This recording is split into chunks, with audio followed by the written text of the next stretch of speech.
Olá! Durante as nossas viagens pela Amazônia no ano de 2019, visitamos também o laboratório da nova cartografia social na Universidade Estadual de Amazonas, liderado pelo professor Alfredo Wagner Berno de Almeida, um dos mais renomados antropólogos na região de Amazonas. Junto com a sua equipe, está elaborando desde 2005 uma nova cartografia social na Amazonas. Como sabemos muito bem, essa importante região se encontra numa transformação muito crítica. Por esse motivo, o trabalho dessa equipe é muito importante, devido a que eles cooperam diretamente com os moradores da região e das aldeias. Afinal, ninguém melhor do que esses moradores podem descrever a situação nas próprias terras. Com esse envolvimento da população de indígenas, ribeirinhos e quilombos, nasceu também a ideia de abrir museus dentro das aldeias. Este trabalho está sendo incentivado e coordenado também pela equipe do professor Alfredo Wagner. Convido vocês para acompanhar o professor Alfredo Wagner na visita do seu laboratório em Manaus.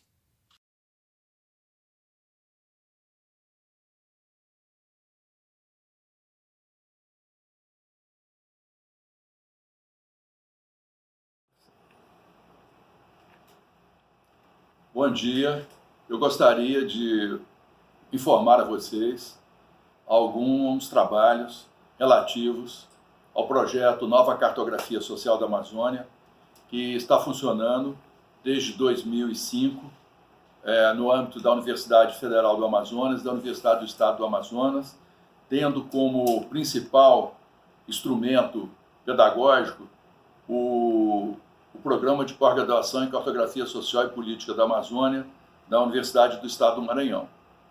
Eu gostaria de, em primeiro lugar, apresentar a vocês um mapa que é muito conhecido aqui nosso, que é um mapa relativo às quebradeiras. Ele pega 25 milhões de hectares, né? É o mapa da cartografia social dos babassuais. Acima tem o título. Então ele pega 25 milhões de hectares e ele marca todas as áreas. Aqui nós temos em verde todas as terras indígenas localizadas nessas áreas, as áreas que sofreram grandes desmatamentos, as áreas de conservação também, que estão sofrendo ação de devastação. E aqui nós temos um conjunto de fornos que fazem carvão vegetal destruindo os babassuais. E nós temos então um conjunto, e aqui também são fornos de destruição de babassuais, aqui são as principais guzeiras dessa região, né, que são 5 grandes guzeiras, ligadas ao complexo do corredor Carajás, cuja ferrovia passa aqui nessa região. Essa ferrovia demanda o porto de Itaqui, só para nós termos a ideia da importância desse mapa. Então, esse mapa é produzido nos laboratórios do projeto Nova Cartografia Social da Amazônia, e foi um trabalho que foi muito coordenado pelo Luiz Lima, que é um cartógrafo, doutor em geografia, cartógrafo, e teve a contribuição de muitos pesquisadores do projeto, né? Esse projeto aqui foi coordenado por Jurandir Novaes, que é um economista da Universidade Federal do Pará, por Elciane Araújo, que é socióloga da Universidade do Estado do Maranhão, e outros pesquisadores que tiveram grande importância nesse trabalho. Então aqui nós funcionamos, são 25 milhões de hectares, nós demos um salto importante em relação ao último mapeamento nosso, que era de 2005, ou seja, de 12 ou 13 anos atrás, onde nós só conseguimos ter como referência 18 milhões de hectares. Então agora essa é a região dos babassuais, essa é a região dos cocais, essa é a região, não as regiões das circunscrições estaduais, mas as regiões de incidência do movimento estadual, do movimento interestadual das quebradeiras de Curupaçu, o MIC-CD, que hoje é coordenado pela senhora Maria Laides, que é do Vale do Mearim, né? Isso é importante, o povoado de Ludovico, que é um povoado que tem uma tradição de resistência de muitos anos. Então isso para nós é super importante. Andando para cá, nós temos outros. Esse aqui é um croquis do Rio Purus, né? Da região do Purus, um croquis que é produzido pelo próprio grupo, quer dizer, nossos trabalhos aqui, eles incluem também croquis, incluem mapas já elaborados. Aqui nós temos um grande croquis, por trás de onde o Micael está trabalhando, nós temos um grande croquis de uma área imensa, né? Para vocês terem ideia, que é um croquis que vem com várias folhas A3 emendadas. Então, quer dizer, nós temos aí um trabalho muito grande. Essa aqui é uma das salas do laboratório, depois nós vamos percorrer todo o laboratório. O mapa a seguir, e aqui nós estamos trabalhando a Joelma, que trabalha no projeto também, sentada na mesa do Luiz Lima, que aqui não está. Mas você sabe como é que nós trabalhamos sempre de uma maneira muito simpática e substitutiva. Aqui são os grandes projetos da Amazônia. São a estratégia de desenvolvimento e com mineração e grandes empreendimentos, né? Essa aqui em verde, a área do Matopiba, que pega Maranhão, Tocantins, Piauí, regiões do Maranhão, Tocantins, Piauí e Bahia, e é uma área que foi eleita para ser uma área de grandes também empreendimentos dos agronegócios. Nós trabalhamos, nossa equipe trabalhou muito nessa região, você vê aqui, começa com a Rosa, a Cíntia, a Patrícia, o Emanuel, também ao Zeni, o Juraci, quer dizer, uma equipe bastante grande, né? E essa equipe, ela monta, né? Reginaldo, que está no Alto Solimões, então essa equipe, ela monta esse mapa com os grandes projetos da Amazônia, que estão todos eles explicitados aqui.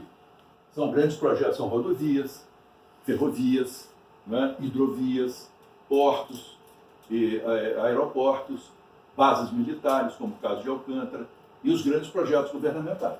Então, isso aqui, nós temos um novo desenho da Amazônia, e ali estão os outros mapas que apoiam esse, nós estamos fazendo por etapas. Aqui, para apresentar a vocês, nós temos o mapa do Complexo Madeira, né, que são conflitos sociais, áreas reservadas e territorialidade específica.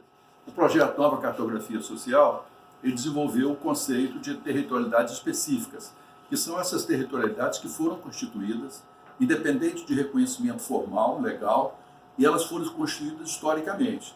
São antigas fazendas religiosas que foram desorganizadas e se transformaram em terras chamadas de preto. Outros lugares são terras de uso comum, outros lugares, como em Alcântara, são terras da pobreza, ou terras de santo, em Bequimão, terras de santa, terras de santíssimo. Então, são N designações que vão marcando territorialidades específicas que, por assim dizer, caracterizam toda essa região.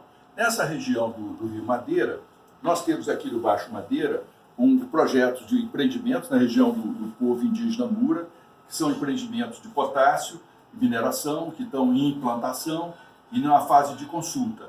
E há uma discussão muito grande, porque ele vai implicar, ele vai afetar profundamente essa região em termos de impacto ambiental.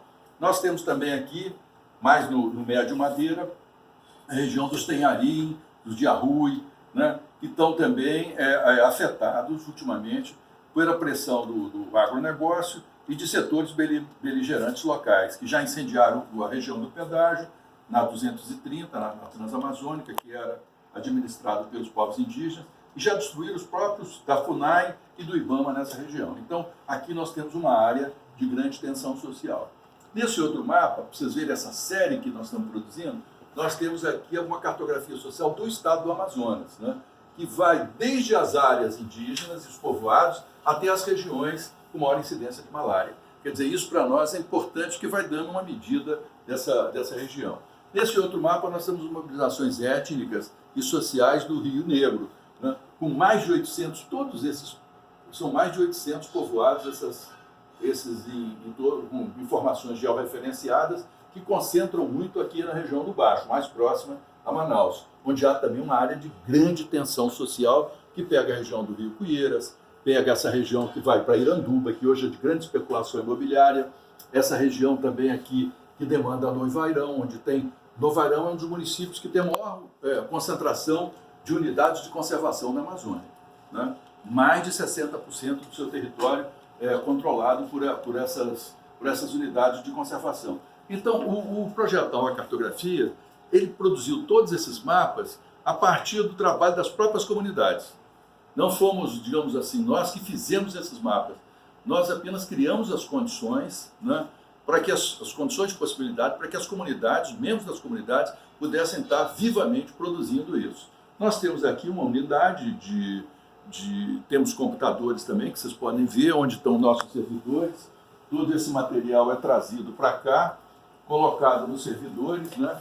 Vocês estão tendo a oportunidade de ver, tudo sem planejar, no estado que está o nosso conhecimento, né? Está tudo sendo colocado aqui, o Micael é que cuida dessa parte, do hardware e do software também alimenta o site, que é o www.novacartografiasocial.com.br, e temos umas outras dependências onde os pesquisadores se encontram. Nós estamos fechados devido à pandemia, hoje só estamos nós aqui, nós quatro. Mas essa é uma sala onde trabalha o pessoal de quilombos, que trabalha com os quilombos. Essa aqui é uma sala também onde vocês podem ver que há um croquis de uma terra indígena, que é a Nossa Senhora do Livramento, com todos os detalhes, feito por eles, o croquis, e foi feito um boletim informativo em cima disso, e também se trabalhou muito para a produção de fascículos. Aqui funciona a secretaria, né? Vocês podem ver, tem aqui algumas fotos também com bururi, todas elas com madeiras brancas que servem de moldura, né? E aqui a sala onde a gente também trabalha, produz e pensa alguma coisa, e aqui uma classificação de sementes, né? Só para vocês terem ideia, uma classificação de sementes aqui que nós também trabalhamos com ela. Então isso aqui você tem Najá Bruta, Jarina, Buriti, Tucumã, todas as sementes estão aqui dentro, não uma tentativa de classificar, mas uma tentativa de apresentar às pessoas as possibilidades de trabalhar com essas sementes. Aqui também nós temos mapas, aqui continuamos, dá para se ter uma visão, né? Passando na sala seguinte, nós temos a biblioteca do projeto. Quer dizer, tudo isso aqui em Manaus, nós estamos na Universidade do Estado do Amazonas, isso aqui em Manaus, onde está funcionando essa unidade toda, que é o laboratório do projeto Nova Cartografia Social. Aqui vocês têm ideia dos livros, dos materiais que são consultados na produção desses mapas. Indo para cá, nós temos uma sala fechada, só para exposição dos mapas videograficamente, né? Os mapas são expostos, aí nós discutimos em cima, projetamos e discutimos aqui. E aqui funciona a sala de aula, funciona todas essas outras partes. E vocês olhando daqui, vocês podem ver, lá está o Teatro Amazonas, lá no canto, vocês podem ter uma ideia do que seja esse Teatro Amazonas, né? E lá no fundo está o Rio Negro. Então vocês veem que a gente está bem colocado em Manaus, que nós estamos bem colocados dentro do coração mesmo da cidade de Manaus. E esse é o nosso laboratório. Aqui vocês têm a visão de profundidade dele, é onde nós funcionamos e é onde nós estamos contribuindo na resistência ao avanço desmedido de interesses de garimpeiros, de grilagem, de desmatamento, de queimadas, de devastação e de garimpagem ilegal em todas essas regiões, em todas as terras indígenas. Então nós estamos fazendo um esforço nisso. Ainda temos uma saleta aqui, pequena, que é uma sala onde nós temos algumas publicações, né?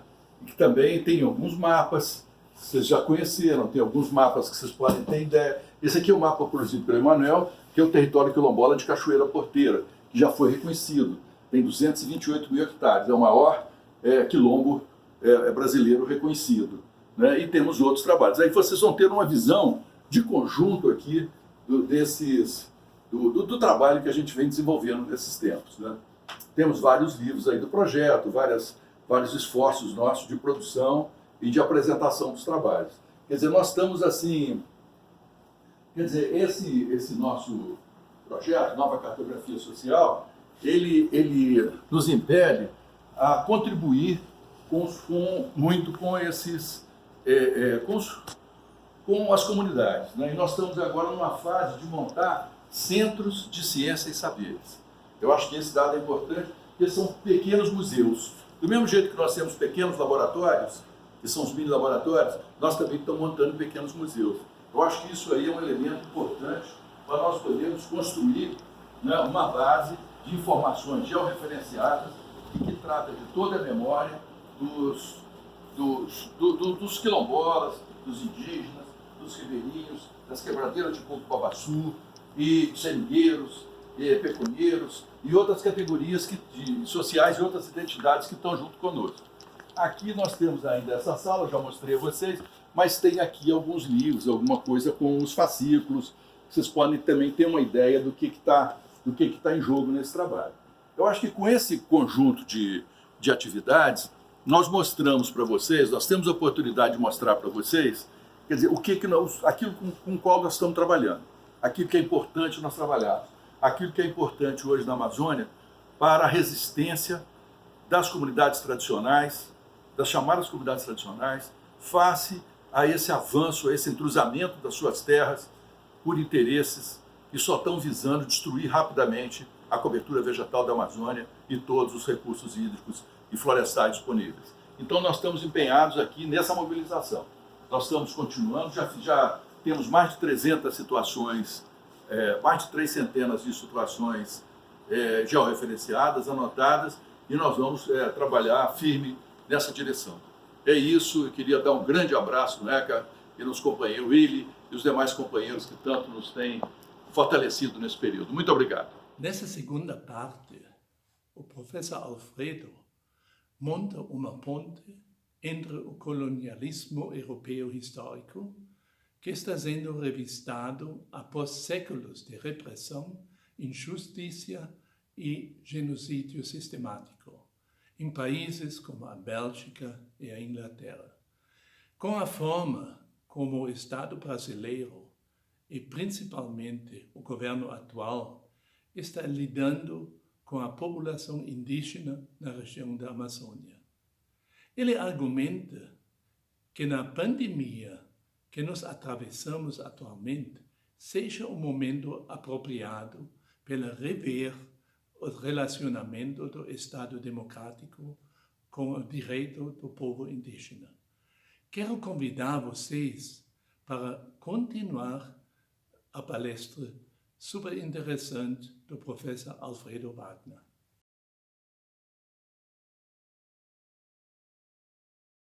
Uma reflexão essencial sobre os movimentos sociais hoje remete diretamente a uma ação que vem, uma ação judicial que vem da Europa, mais exatamente da Bélgica, que nos leva a pensar e a repensar o sentido dos movimentos, sobretudo nas lutas de descolonização, do processo contra o colonialismo.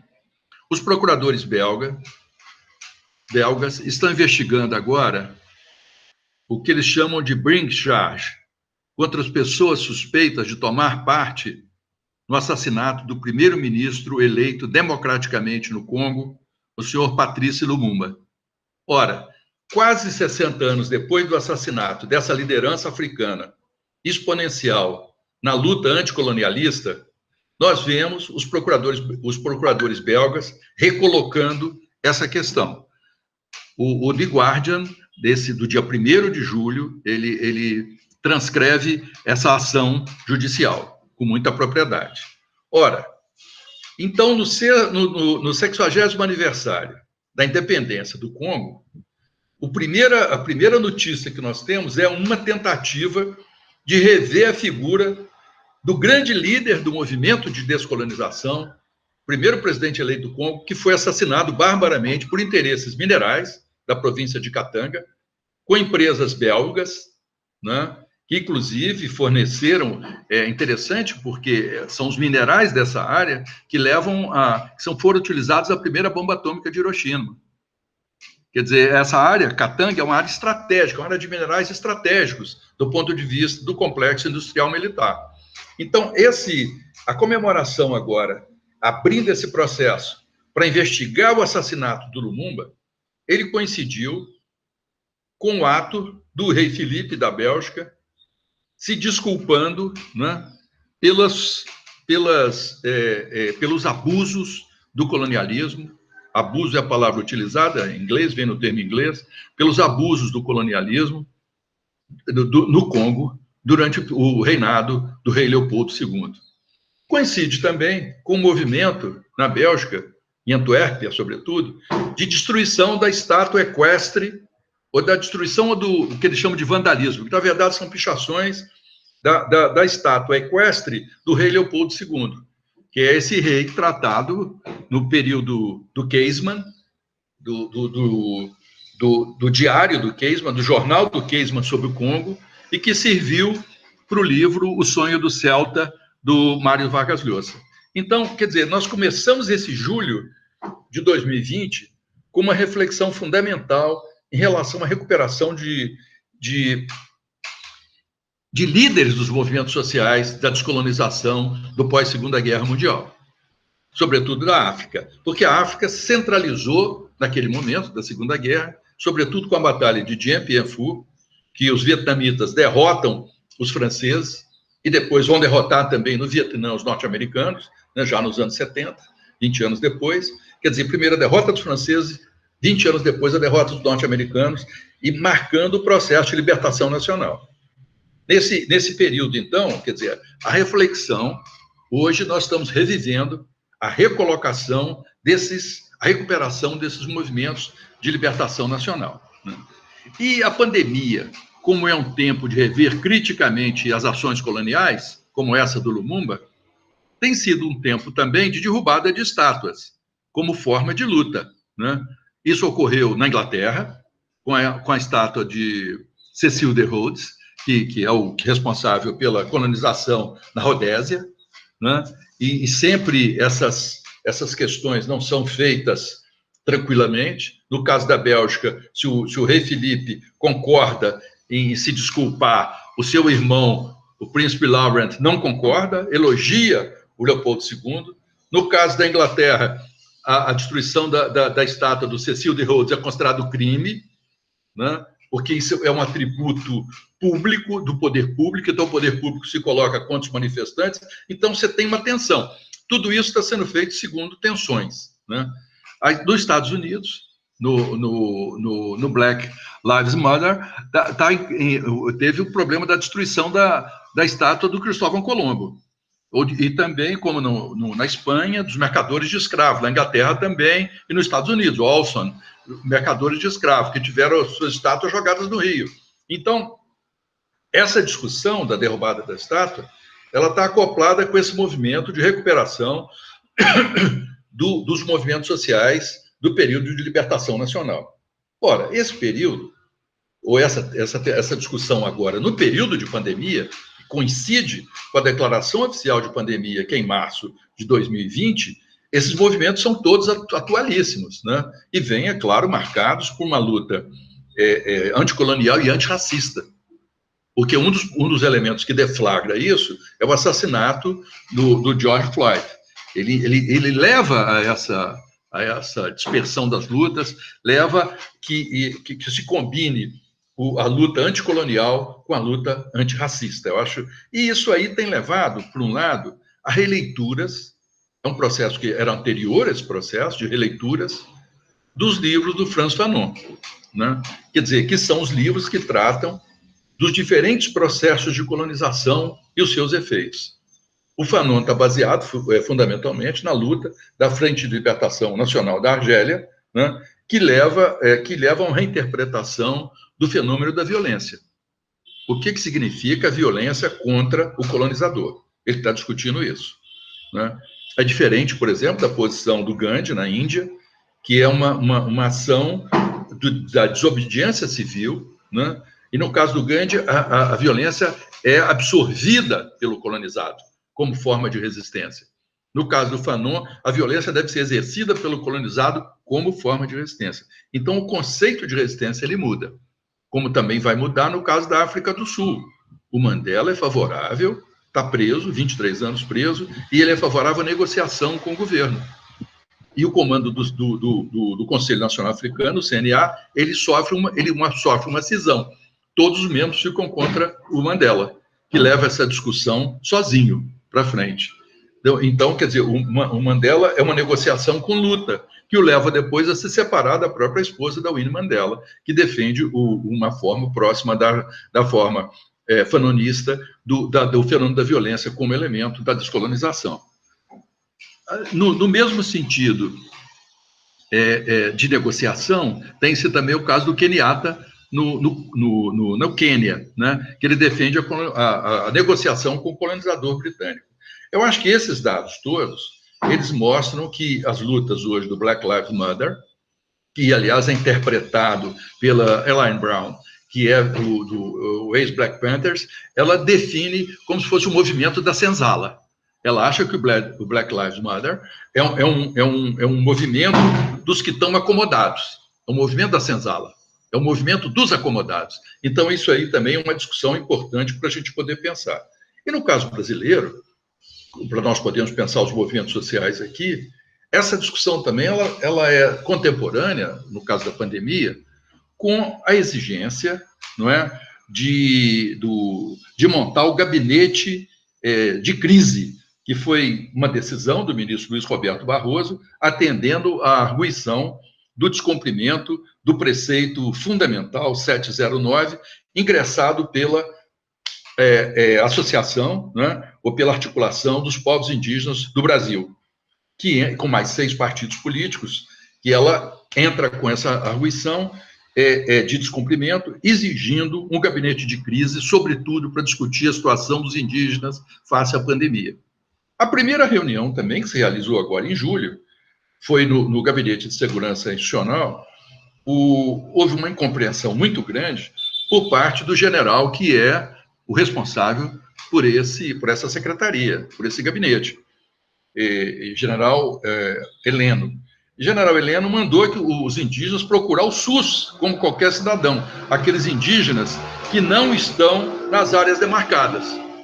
Então, isso levou o movimento indígena a ter uma rediscussão agora, né, entendendo essa definição do general como uma definição autoritária, uma definição racista, que, ora, são, então, povos fora de terras indígenas demarcadas serão tratados como produtores rurais, como diz o general?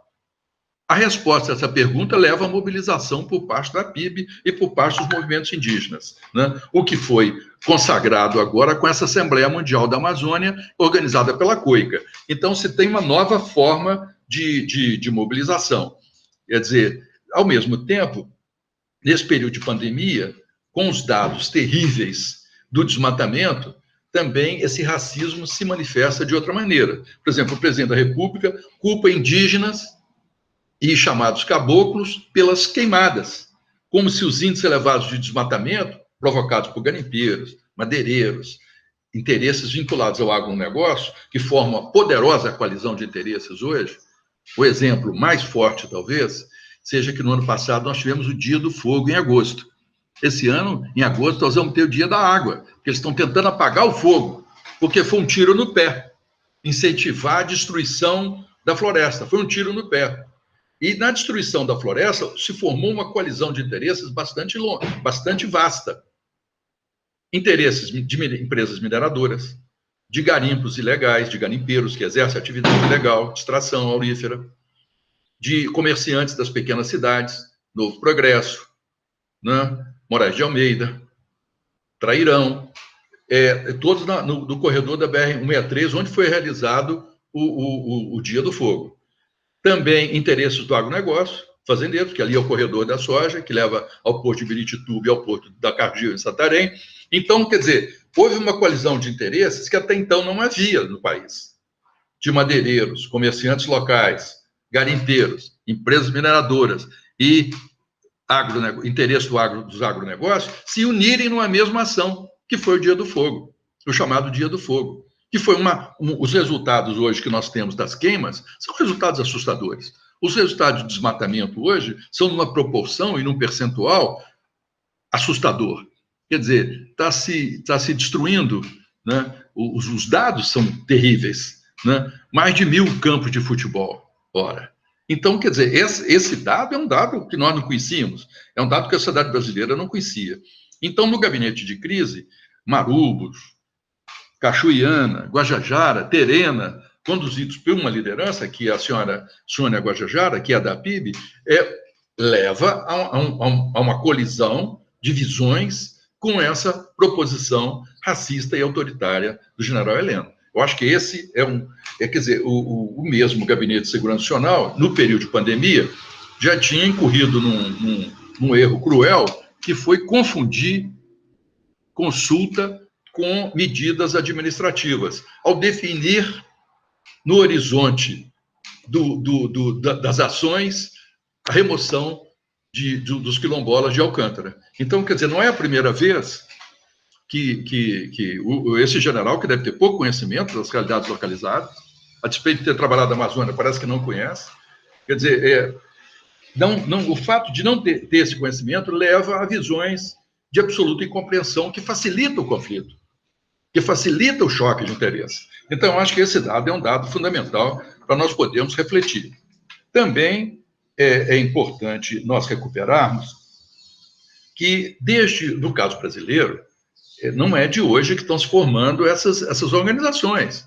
As organizações indígenas, ela vem com uma força muito grande desde 1979, com a União das Nações Indígenas, com a UNI, que teve uma grande importância na Constituinte e na Constituição de 88, com o Conselho Nacional dos Seringueiros, que é formado em final de 84, início de 85, e tem uma grande importância na Constituinte, ou com o próprio Movimento Sem Terra, que é formado no fim de 1984. Quer dizer, o final do governo ditatorial, ele significou o início do advento dos movimentos sociais. Isso aí levou a que os próprios povos indígenas passassem eles mesmos, ou os próprios povos quilombolas, passassem eles mesmos a ter as suas próprias representações, de uma maneira autônoma, dos mediadores. Então, nesse sentido, quer dizer, o Movimento das Quebradeiras de Coco-Babaçu, MIC-CB, se forma em 91. O MONAP, Movimento Nacional dos Pescadores. A Articulação dos Faxinais. A AMORA, dos Ribeirinhos do Amazonas, né? O MAB, Movimentos Atingidos de Barragem, a POIME, são movimentos dos indígenas, são movimentos que vão se consolidando nesse processo de lutas. Primeiro, a partir do momento que a Constituinte atende a essas demandas, esses movimentos vão se formalizando nos anos seguintes, né? Então, se o Conselho Nacional dos Seringueiros tinha se formalizado antes, MST tinha se formalizado antes, UNI tinha se formalizado antes, a partir da Constituição de 88, nós vamos ter uma, digamos assim, multiplicidade de representações. Então, não é mais só a CONTAG, que concentra todas as diferenças, né, inclusive indígenas dentro da CONTAG, mas nós vamos ter, nas mesas de negociação, mas nós vamos ter uma mesa de negociação com muitos lugares, com muitos assentos, onde as identidades coletivas, objetivadas em movimento social, encontram um espaço de expressão a partir e de defesa legal a partir da Constituição de 88. É muito importante esse caráter pluriétnico e do pluralismo jurídico que marca a Constituição de 1988. Quer dizer, de certa forma, essa Constituição contemplou as mobilizações indígenas, as mobilizações camponesas, as mobilizações identitárias anteriores, como os seringueiros, anteriores à própria Constituição. O reconhecimento foi como se fosse uma jurisprudência, ele serviu para reforçar essa dinâmica dos movimentos. Entre mentes, houve um problema. O reconhecimento, nós não tivemos como no caso africano. No caso africano, eles falam em communities land, quer dizer, eles estão todo o tempo falando nas terras comunitárias. Você lê as constituições, eles estão falando em terras comunitárias. Tanto que, para nós termos ideia, só há um país africano que é signatário da Convenção 169, que é a República Centro-Africana. Não tem mais outro país, porque eles não precisam, que eles já têm, eles consideram que não precisam, né? Porque eles já têm esses outros instrumentos. No caso das Américas, prevaleceu outra categoria, que é uma categoria importante, que é a mesma categoria que está reproduzida na Convenção 169 da Organização Internacional do Trabalho. Imaginem que a nossa Constituição é de 88, e a Convenção 169 é de 89. Na nossa Constituição, tem uma expressão que passa a ser uma expressão central, que é a expressão terras tradicionalmente ocupadas. Essa expressão organiza o universo das mobilizações. Ela se opõe àquela ideia das terras imemoriais. Quer dizer, os indígenas são de terras que não têm memória. Não. As terras tradicionalmente ocupadas, elas são terras que ela têm uma expressão atual e histórica simultaneamente. Então, o conhecimento dos territórios históricos, ele está explicado. O conhecimento dos territórios atuais, ele está explicado. Então, no caso das terras tradicionalmente ocupadas, a ideia de tradicional não segue a um tempo sequencial. um tempo que fosse marcado por uma linearidade. Não é isso. Não é esse tempo.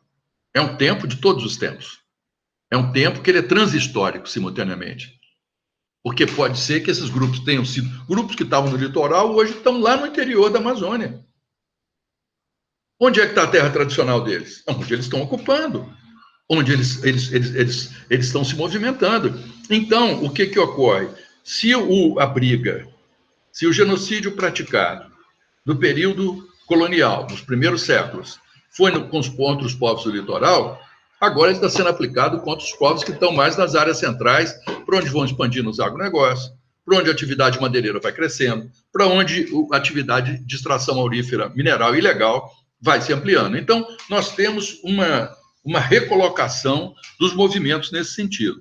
Na figura da Constituição de 88, prevaleceu, no artigo 231, terras tradicionalmente ocupadas, e no artigo 68 do ato das disposições transitórias, né, prevaleceu também uma visão de terras de quilombo, de terras de comunidades remanescentes de quilombo, que converge para essas terras tradicionalmente ocupadas. A tradição pode ser até uma ocupação de um dia, pode ser tradicional, porque tradicional é a maneira de ocupar também. Não é só aquilo que foi historicamente ocupado, é a maneira de ocupar. Porque aquilo que foi historicamente, ninguém está reivindicando a orla do Rio de Janeiro como indígena. Né? Ninguém está reivindicando a orla da Bahia, onde chegou Cabral, como indígena. Ainda que tenha Monte Pascoal, tem áreas próximas, mas não é esse o teor da reivindicação. A reivindicação é onde os indígenas estão dizendo que está a sua tradição. E isso é definido pelo próprio processo de autodeterminação, pelo próprio processo de autonomeação. Como é que eles se autodeterminam? Então, a consciência de si mesmos é o elemento central das identidades coletivas objetivadas em movimento, que assegura as mobilizações políticas. Esse tipo de reflexão é uma reflexão nova na sociedade brasileira. Ou seja, a mobilização política não está no partido político necessariamente. A mobilização política não está em formas que são politicamente legitimadas do campo, na estruturação do campo político. Elas podem estar naquelas formas de mobilização, naquelas formas político-organizativas, intrínsecas a cada um desses povos. O Brasil tem mais de 200 povos, como é sabido. Tem mais de 300 troncos linguísticos. Então, tem mais de 300 etnias e mais de 240 troncos linguísticos. Então, nesse sentido, essa diversidade, contemplar essa diversidade, tem sido um desafio permanente. E nem sempre, aí o problema constante é o problema do reconhecimento. Essa fala do general, essa fala infeliz, desafortunada do general, não é dele individualmente, ela também reflete uma certa tendência, uma interpretação. É claro que é uma interpretação baseada no desconhecimento, baseada em desconhecimento conceitual, inclusive. Mas ela existe na vida social e tem força na vida social. Então, nós estamos vivendo um momento de um debate importante em torno desse reconhecimento. Porque o número de terras quilombolas, por exemplo, tituladas, ele é mínimo. Ele é pouco mais de 1 milhão de hectares. Ora, o que é isso? Considerando que você tem no campo pelo menos mais da metade de população configurada como população negra rural. Como é que você define isso? Como é que você vai trabalhar isso? Então, quer dizer, esses desafios do reconhecimento, da titulação das terras de quilombo, da demarcação das terras indígenas, todos eles estão praticamente paralisados desde o governo Dilma, que não se demarcou praticamente nada, a não ser os últimos meses, no caso do governo Dilma, o governo Temer passou de passagem e esse governo está passando de passagem. Aliás, dizendo explicitamente que não vai demarcar nem mais 1 hectare. Então, nós temos aí que perdura uma tensão social. E nós temos um fenômeno chamado dos indígenas na cidade. Mais da metade dos indígenas hoje estão na cidade, mas não estão na cidade. Nunca saíram das aldeias, na verdade. São filhos que vão estudar na cidade, são alguns que estão trabalhando, mas estão voltando para a cidade. E tem as aldeias dentro da cidade. Aqui em Manaus nós temos pelo menos 25 aldeias, 25 a 27 aldeias dentro da cidade. E essas aglomerações, lhe é negado são negadas a esses indígenas até o RANI, o registro, que seria o registro administrativo indígena, é negado a eles. Quer dizer, então, nós temos que repensar as formas do Estado lidar com essas situações de plurietnicidade que estão presentes na cidade, essas aldeias, essas unidades sociais que se estão constituindo dentro das cidades, elas são pluriétnicas, elas não são de uma etnia. Tem um outro sistema, uma outra regra matrimonial, uma outra regra de casamento, que aproxima esses povos, que leva a relações interétnicas. Então, nós temos um quadro de mobilização inteiramente novo para o nosso campo político e para a nossa organização social. Caramba, isso exige uma abordagem conceitual muito precisa do que é movimento social, do que é conflito, do que é aldeia, do que é tribo, que esse conceito de tribo ele voltou, de certa forma, a se colocar. Se coloca nos trabalhos do Godelier, que está discutindo tribus, e pega a sua experiência, né, no extremo oriente, asiático, né, pega a experiência da africana, do Mandani, pega a própria Convenção 169, que fala povos indígenas e tribais. Mas onde estão os tribais no Brasil? Como é que nós vamos discutir tribais no Brasil? Se a própria antropologia sempre fala, de uma forma um pouco equivocada, em destribalização. E nós defenestramos esse conceito de tribo. Então, tem uma nova reflexão em jogo. Também, esse processo de descolonização que nós estamos vendo hoje na Europa, ainda persiste. Aqui, nós ainda não fomos sacudidos por ele, nós não estamos destruindo estátuas. Não há destruição de estátuas em jogo. Não há destruição de monumentos.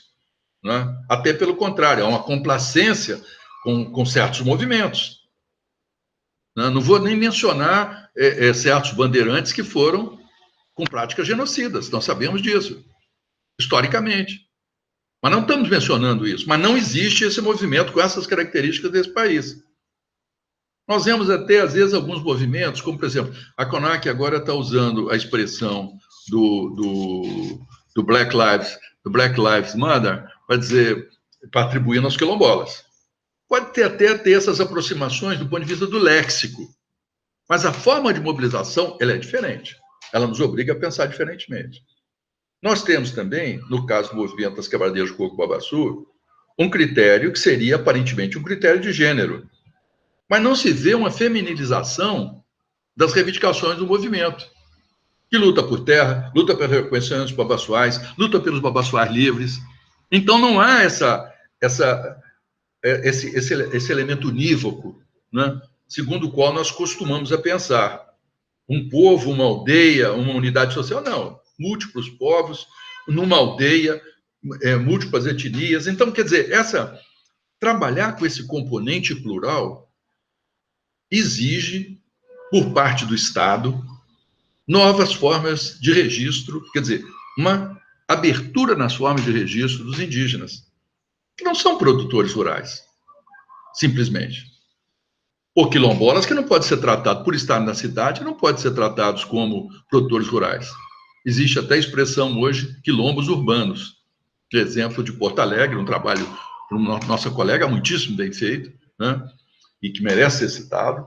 Então, quer dizer, no caso de Belo Horizonte, duas situações fortes também, em outros estados brasileiros. No caso de Manaus, o quilombo da Praça 14 do Barranco, né, de São Benedito. Então, quer dizer, nós temos hoje os quilombos dentro das cidades, temos as aldeias indígenas dentro da cidade, e temos composições étnicas plurais. Ou seja, as territorialidades são territorialidades específicas, construídas segundo esse processo diferenciado, etnicamente, socialmente, de consolidação de territorialidades. Então, essas territorialidades específicas, elas abrem elas constituem uma reivindicação que abre um novo repertório, uma nova pauta reivindicatória em jogo. E os aparatos de Estado têm dificuldade de lidar com isso. Por isso que volta a frisar, não é só o general que tem esse desconhecimento, porque isso é uma transformação muito em curso na sociedade brasileira. Implica que você reconheça essa formação histórica com muita atenção, para entender as suas possibilidades de transformação que estão em jogo hoje. Esse dado é um dado fundamental, senão você não consegue entender. E você vai ter conflitos que não vão durar. Você vê, o conflito de Alcântara está durando 40 anos. É de 1980, esse ano, agora em outubro, faz 40 anos. Tem perspectiva de resolução? Não tem. Porque, do ponto de vista do Estado, é sempre o desconhecimento. Porque tem o rodízio dos militares, rodízio dos funcionários públicos. E as comunidades estão no mesmo ponto, elas são consolidadas. As que foram removidas estão pagando o preço até hoje de remoções compulsórias executadas de maneira inapropriada, de maneira inadequada. Então, eu acho que esse dado é um dado que nos obriga a ter muita paciência e muita capacidade de reinterpretação da organização social brasileira e reinterpretar as formas, segundo as quais essas novas formas político-organizativas, essas novas modalidades político-organizativas estão funcionando e transformando a realidade brasileira. Esse dado é um dado que tem que ser levado em conta no estudo, na abordagem nova pedida pelos movimentos sociais. As identidades coletivas, ao se objetivarem em movimento, elas criam uma pluralidade de representações. E nós temos que lidar com essa pluralidade. Só em Manaus hoje, se nós formos ver as associações indígenas, elas transcendem a 30. Né?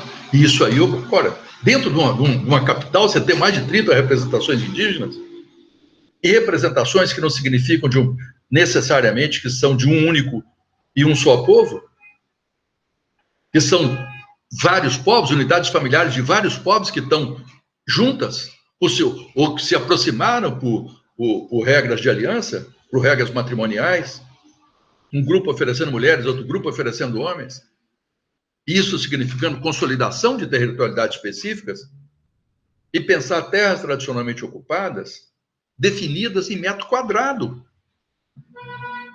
Mas metro quadrado também, você define quilômetro, você define por hectare, né? Sim, mas você hoje tem a combinação de áreas que seriam extremamente pequenas, inferiores às frações mínimas de parcelamento, aos módulos fiscais previstos em lei. Então, essa discussão, tem que abrir as formas de entendimento disso. Eu acho que esse aqui é o grande problema da sociedade brasileira, nesse momento.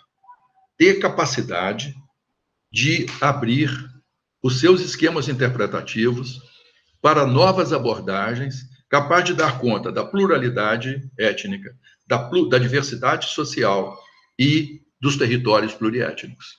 Eu acho que essa discussão ela abre um novo campo que tem que ser... E são situações em que essas circunscrições sociologicamente reconhecidas, elas se avizinham de outras que são diferentes. Esse também é um dado. Hoje você tem, dentro de bairros nobres, Tarumã, por exemplo, você tem aldeias dentro do Tarumã. Mas você tem aldeia indígena dentro do Tarumã? Olha, vá verificar, vai lá e constata isso. Quer dizer, a grande vantagem do conhecimento etnográfico é que as verificações são in loco, são localizadas. E hoje, os elementos de comprovação, eles implicam nos mapeamentos, ou seja, são situações georreferenciadas. Não há dúvida quanto a elas.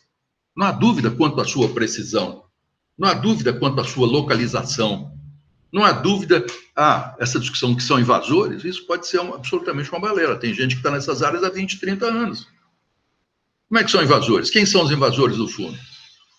Então, essa discussão, ela permite, ela nos lança para outro aparato conceitual, para modificações nos aparatos conceituais e, sobretudo, nos dispositivos jurídicos e político-administrativos, que tem que ser revista. Essa visão do Rani tem que ser revista. Essa visão que o general esposa nessa reunião do gabinete de crise, que o índio que não tiver em área demarcada, é produtor rural, tem que ser revista. Isso é um conceito, no mínimo, defasado 80 anos. Rondon já percebia a falácia disso. Né? Ele percebia a falácia. A despeito de ter demarcado áreas muito pequenas, transformado em viveiros de mão de obra, vide no Mato Grosso do Sul, o caso dos Guarani, né? Quantas famílias por hectare, que é uma coisa absurda, uma coisa absolutamente assustadora, né? mas virou uma forma de resistência. Então, nesse sentido, o conceito de resistência a esse não reconhecimento, o conceito de resistência é um conceito que implica em escolhas. E os movimentos indígenas, com essa arguição, né, de descumprimento de preceitos fundamentais, a DPF 709, ingressada pela articulação dos povos indígenas do Brasil, ela é a expressão disso. Ela é a expressão do reconhecimento disso. Indígenas isolados, que não estão em área demarcada, como é que vão ser reconhecidos? Como é que são protegidos? Indígenas que estão na cidade, não têm direito a RANI, como são protegidos? Então, quer dizer, mesmo que eles digam que o que o general falou não está na pauta, eu acho que está na pauta, porque a pauta é a pauta da redefinição.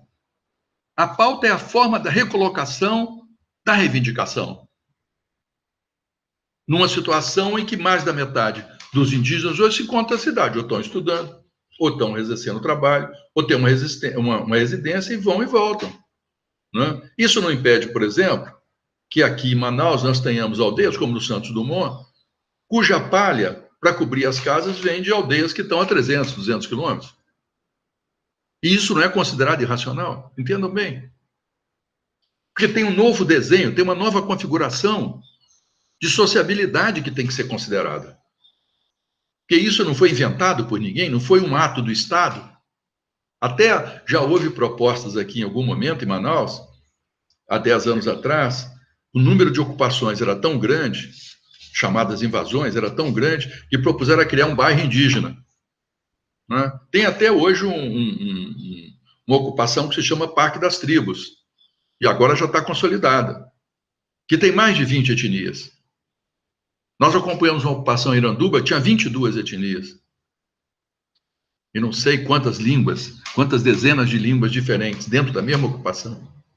Então, esse dado, ele traz uma nova realidade. Ele exige uma nova forma de abordagem, novos instrumentos de pensamento capazes de dar conta dessas realidades. Os fenômenos sociais são dinâmicos, eles estão em movimento todo o tempo. Não é um conjunto de pessoas que estão o tempo todo inventando uma maneira de ser ilegal. Não, pelo contrário. São pessoas que estão se mobilizando o tempo todo para legalizar os seus costumes, a sua tradição, que não pode estar fora da sociedade brasileira. Já esteve por causa do período colonial. Aí nós voltamos ao início dessa nossa conversa. Já esteve devido ao período colonial. Porque o período do colonialismo foi o período de violência, de descaracterização absoluta dos aspectos culturais dos vários povos e etnias. E hoje você está lutando numa recuperação disso. E essa recuperação não se dá, no caso brasileiro, através das figuras. Né? Ninguém está propondo reabilitar a Juricaba, por exemplo, se fosse copiar o modelo belga. Não é isso que está em jogo. Está em jogo reconhecer como terras indígenas essas aldeias que estão dentro da capital manauara. Eu acho que esse é dentro da área metropolitana. Então, é diferente um pouco os movimentos. Mas são movimentos que estão se dando no mesmo tempo, eles são concomitantes. E todos eles estão colocando em questão, estão colocando em xeque os procedimentos colonialistas. Então, nós estamos vivendo, nesse momento da pandemia, uma exacerbação do acerto de contas com a herança colonialista, ou com o colonialismo.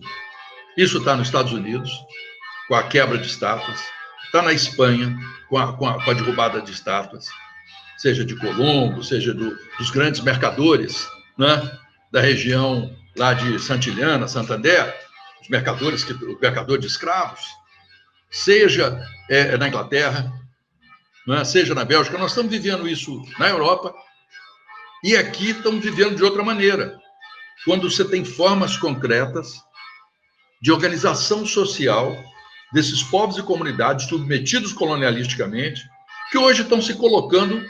Eu não estou nem pensando, nem querendo sugerir qual é o conceito. Eu estou querendo sugerir que o reconhecimento por parte dos poderes constituídos, consoante a Constituição Brasileira de 88, tem que reconhecer essas formas específicas.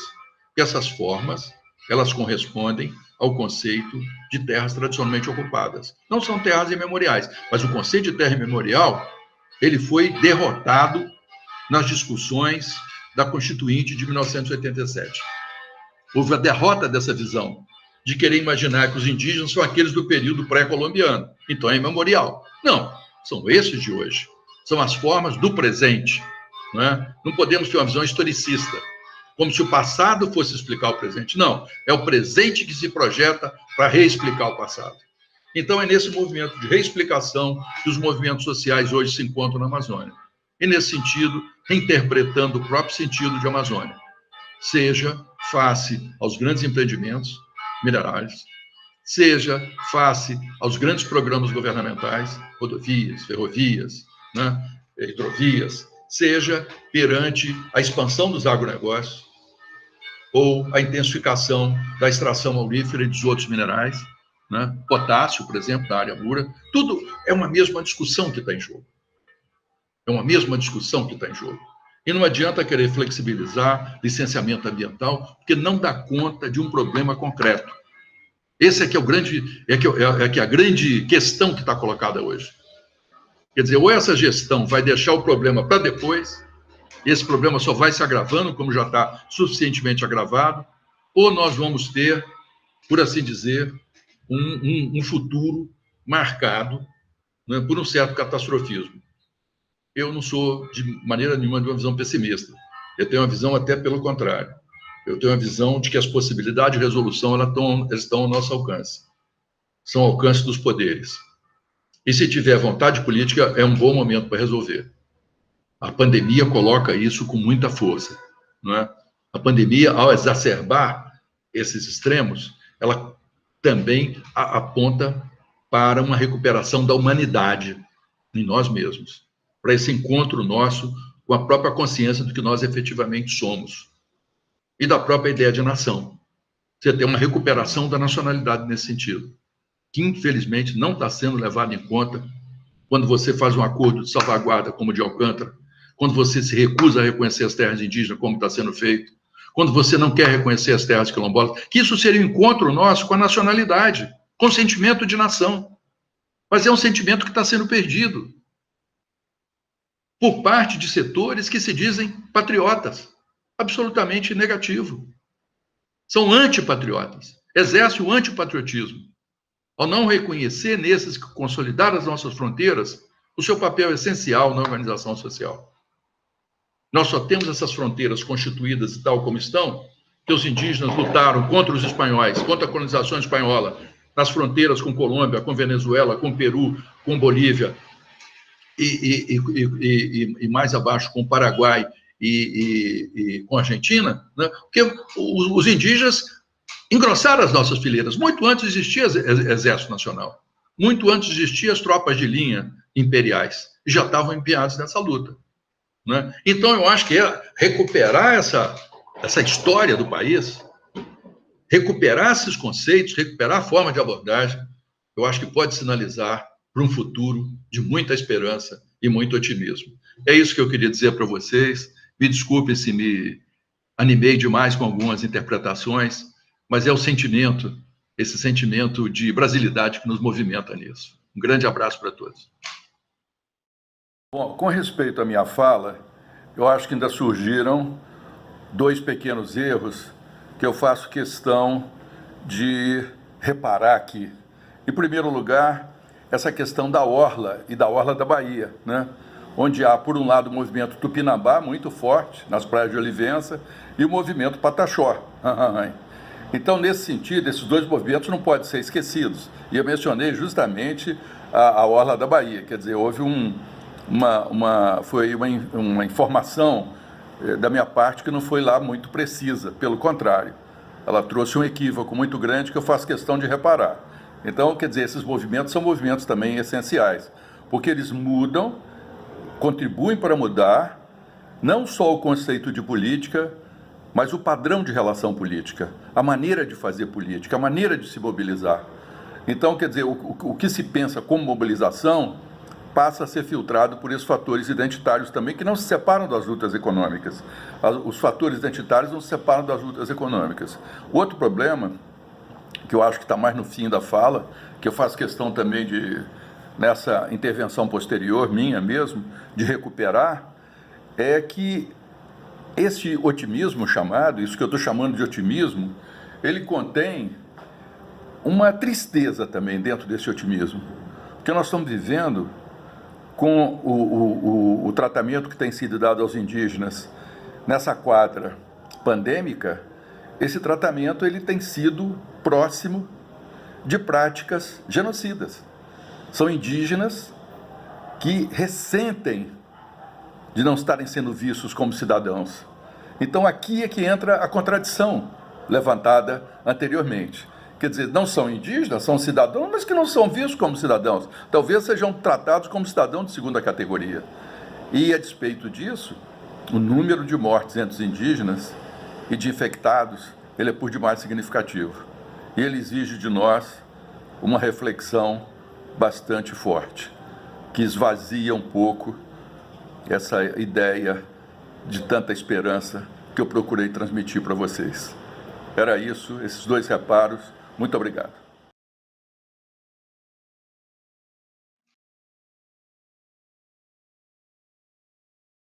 Espero que estas 2 apresentações de dos mais renomados pesquisadores dos povos minoritários na Amazônia ampliem a sua visão sobre a situação atual e a forma como o Brasil pode mudar o pensamento e o tratamento dos seus povos originários.